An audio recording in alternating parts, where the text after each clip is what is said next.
Hey, welcome back to Spooky Bricks.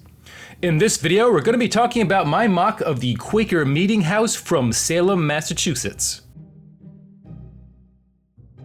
So this is another building from the Peabody Essex Museum's collection of historic houses.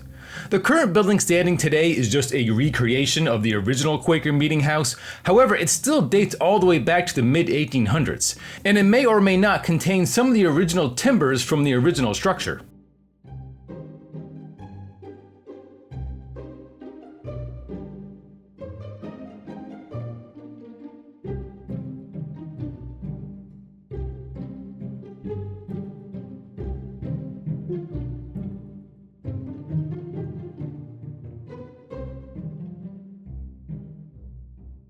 Let's just start off with my favorite part of the build, and that's the tree. Now, I know it seems like I say this about almost every new tree I make, but I think it's my favorite tree that I've made so far.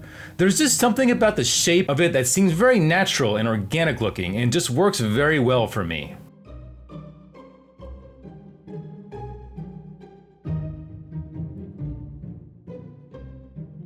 The trunk of the tree is made up of 2x2 rounded bricks, but over top of those I use a combination of tubes, hoses, and string, which give it some nice twisting curves. Various Technic connectors and bars make up much of the branches, while pieces like horns, hands, and even hot dogs make up the very tips of the branches. And then on top of that, all the beautiful orange and yellow foliage just make it that much more visually appealing.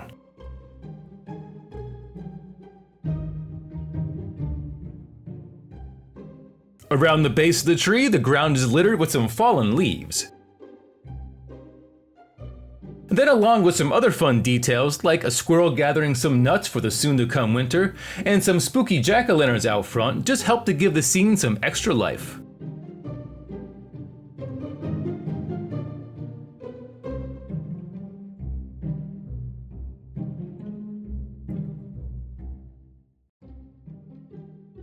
But not to be outdone by the tree, the building itself also turned out very well.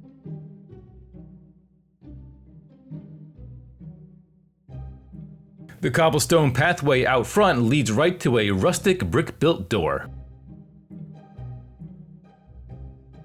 The siding on the house is made up of my alternating ingot and plate technique, which gives it that perfect texture. The main color of the house is dark red, but I wanted to give the appearance of some weathering and old peeling paint. So towards the bottom, the dark red fades to reddish brown and then to light bluish gray, representing the old raw unpainted wood. As I've mentioned in previous videos, adding reddish brown to dark red really works great for some very subtle color texturing. The larger windows are made up of lattice fence pieces with 1x1 trans plates plugged in from behind.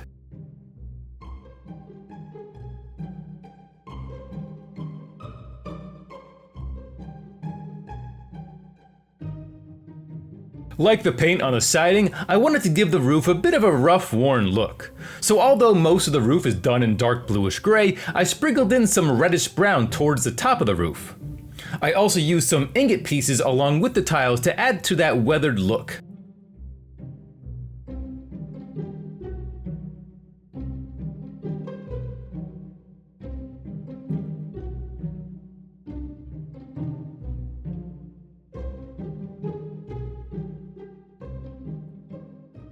Finally, I added some lights, giving it that extra pop of life.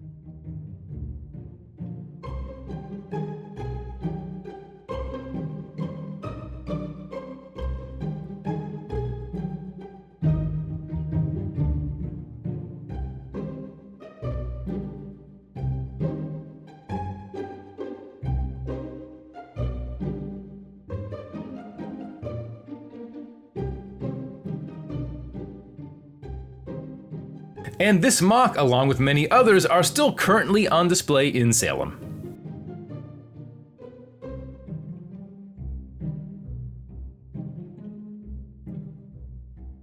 So that is just about it for this video. Thank you for watching, and stay tuned for more spooky builds.